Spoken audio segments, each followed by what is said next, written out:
السلام علیکم ورحمۃ اللہ وبرکاتہ۔ اللہ تعالیٰ کا ذکر بہت مبارک اور اعلیٰ نیکی ہے۔ جب اللہ کا ذکر سوچ سمجھ کر پورے شعور کے ساتھ کیا جائے تو اس کے کئی فائدے ہوتے ہیں۔ کون کون سے؟ مومن ذکر کی لذت اور حلاوت محسوس کرتا ہے۔ ذکر کرنے سے اداسی، مایوسی اور ہر طرح کی بدسکونی ختم ہو جاتی ہے۔ ذکر کرنے سے انسان بہت سی اخلاقی بیماریوں سے نجات پا لیتا ہے۔ ذکر کی برکت سے زبان کی بے راہ روی، نگاہ کی آوارگی ختم ہو جاتی ہے اور ذکر کرنے والا ایک تربیت یافتہ با اخلاق صالح مسلمان بن جاتا ہے۔ آج میں آپ کو ایک خاص ذکر بتاؤں گی، اس کے فائدے بھی اور اس کی فضیلت بھی۔ ذکر یہ ہے: رضیت باللہ ربا وبالاسلام دینا وبمحمد نبیا۔ میں اللہ کے معبود ہونے، اسلام کے دین ہونے اور حضرت محمد صلی اللہ علیہ وسلم کے نبی ہونے پر راضی ہوں۔ اللہ کے رب ہونے پر راضی ہونے سے مراد آخر کیا ہے؟ مطلب کہ اللہ کے فیصلوں پر راضی ہونا، قضاء اور قدر پر راضی ہونا، اللہ تعالیٰ نے جن حالات میں رکھا اللہ سے راضی رہنا، کسی حال میں اللہ سے بدگمان نہ ہونا اور نہ ہی اللہ تعالیٰ سے یا بندوں سے شکوہ کرنا۔ تقدیر پر راضی رہنا ایمان کا اہم رکن ہے۔ جب ہم تقدیر پر راضی نہیں رہتے تو اس کا مطلب ہے کہ نعوذ باللہ ہم اللہ تعالیٰ سے بھی راضی نہیں۔ تو اللہ تعالیٰ اپنے بندوں کے ساتھ ہمیشہ خیر کا معاملہ فرماتا ہے۔ انسان کو جہاں کسی شر یا تکلیف میں مبتلا کیا جاتا ہے تو اس کی آزمائش ہوتی ہے کہ اب انسان ان حالات میں سے اللہ کی رضا کا راستہ کس طرح تلاش کرتا ہے، کیونکہ راستہ تو وہی موجود ہی ہوتا ہے۔ ان مع العسر یسرا۔ تو فائدے کیا ہیں؟ اللہ سے راضی ہونے کے خوشگوار زندگی ملتی ہے۔ جس حال میں اللہ نے رکھا اس میں راضی ہو کر انسان کو دل کا اطمینان ملتا ہے اور وہ دوسروں کی نعمتیں دیکھنے کے بجائے اپنے پاس موجود نعمتوں پر شکر ادا کرتا ہے۔ دوسرا ہوتا ہے برکت۔ برکت ملتی ہے۔ نبی اکرم صلی اللہ علیہ وسلم نے فرمایا، اللہ سبحانہ تعالیٰ نے اپنے بندے کو جو کچھ دے رکھا ہے اس کا امتحان لیتا ہے۔ سو جو اللہ کی تقسیم پر راضی ہو جاتا ہے، اللہ اسے برکت بھی دیتا ہے، وسعت بھی دیتا ہے، اور جو راضی نہ ہو اس کو برکت نہیں ملتی۔ جو اللہ کی تقسیم پر راضی ہو جائے وہ سب سے بڑا غنی بن جاتا ہے۔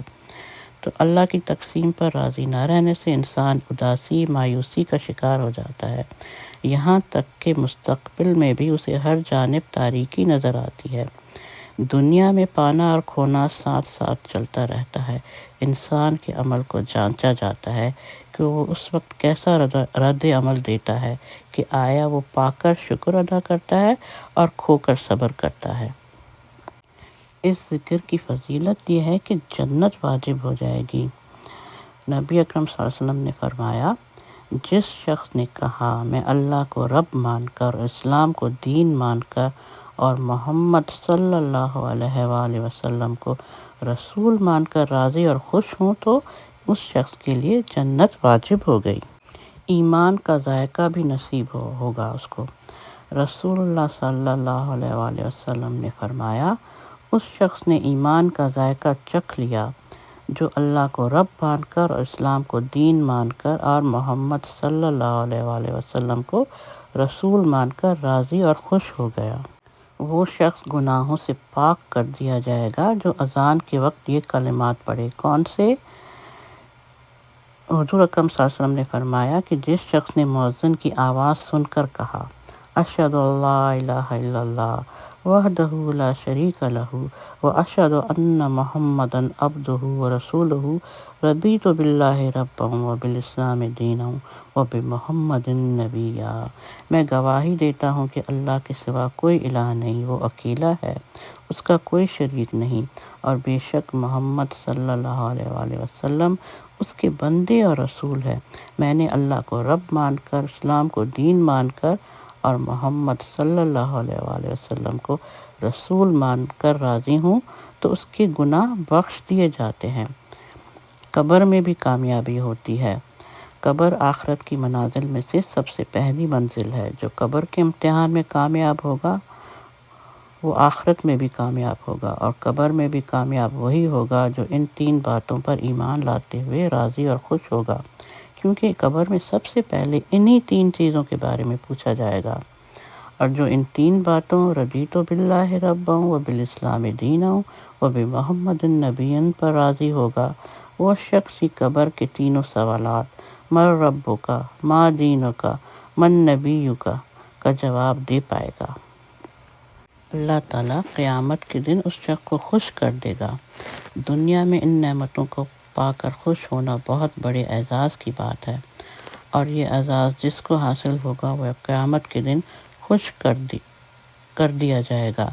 رسول اللہ صلی اللہ علیہ وسلم نے فرمایا، جو شخص صبح شام 3 مرتبہ یہ الفاظ کہتا ہے، میں اللہ کو رب مان کر، اسلام کو دین مان کر اور محمد صلی اللہ علیہ وآلہ وسلم کو نبی مان کر راضی اور خوش ہوں، تو اللہ تعالیٰ پر لازم ہے قیامت کے دن ایسے شخص کو خوش اور راضی کر دے۔